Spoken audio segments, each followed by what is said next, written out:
Velkommen alle sammen. We're looking at another viewpoint here in the game, and you guys can find these. It's not that difficult, but I share some cool stories from the Viking Age, so you guys can learn while you play. So this one, the viewpoint is right here, but there's also some pretty decent treasure at the bottom of this tower here. So just follow along while I tell you a story of a pretty interesting thing about a Norwegian king, and this was the king Halfdan. So he was having a Yule Feast one time, a Christmas feast, and he had a bunch of guests over, all that stuff, the whole town, village, whatever, and they're having the feast and eating the food, and then they go out of the hall for a little bit to do something, I don't know what, but they go out of the hall, him and his men, and when they come back in, all the fucking food and booze is gone. All the food and booze is gone, and he gets pissed off. He's like, "Okay, who the hell took all this? We just like spent many months preparing for this damn feast. It's Yule. Who the hell took all this?" And they didn't know who it was, but they accused a Finnish man who was said to be very well versed in magic, or troll-wise, trollkunnig as they would call it. So they took this Finnish man, and they pretty much knew for sure it was him that took the food, but they couldn't get it out of him. They tortured him for a while, and they still couldn't get anything out of him. Eventually, King Halfdan's son, Harald. This is Harald Fairhair, who you know from the TV show Vikings, one of the most famous kings. And this was just when he was a little boy, and his dad Halfdan had kidnapped a Finnish guy to torture him, to ask him where the food had gone. And then, so he was friendly with him, King Harald, even though his dad hated him and wanted to know where his food was and had to torture him.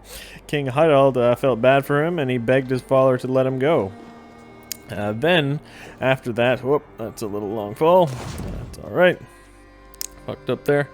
But anyway, when King Harald basically begged his dad to free this Finnish guy, he said, "No, I'm not gonna, because I still need my food. He ruined our feast."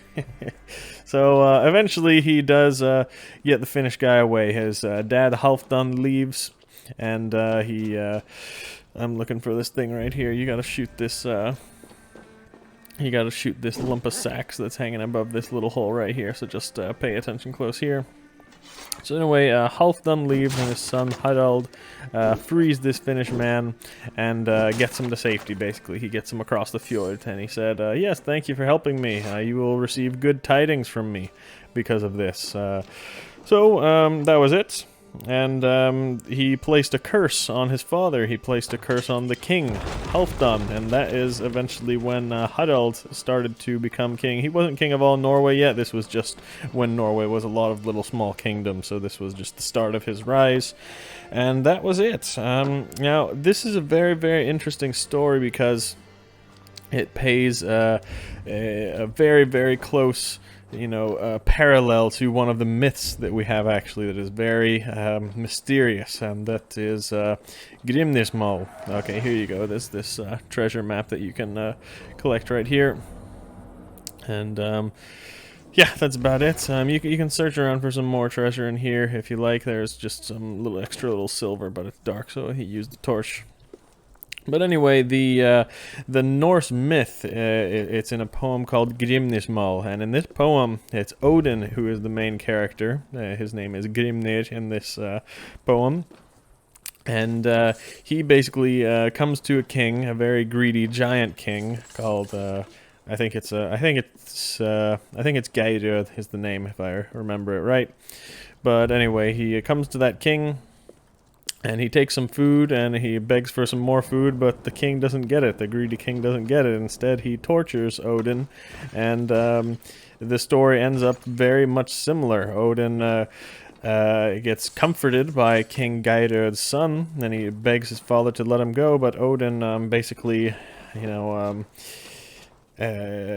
grants him wisdom, and Odin, after being tortured, I think for 9 days it was, he got these visions of Valhalla, and this is basically the poem that we know everything about Valhalla from. Valhalla is really not mentioned in a whole lot of the myths, but this is the one where it's very, very vividly described, and it's the one where we have most knowledge about Valhalla from. So that's a very cool thing. It's two stories that are very, very similar.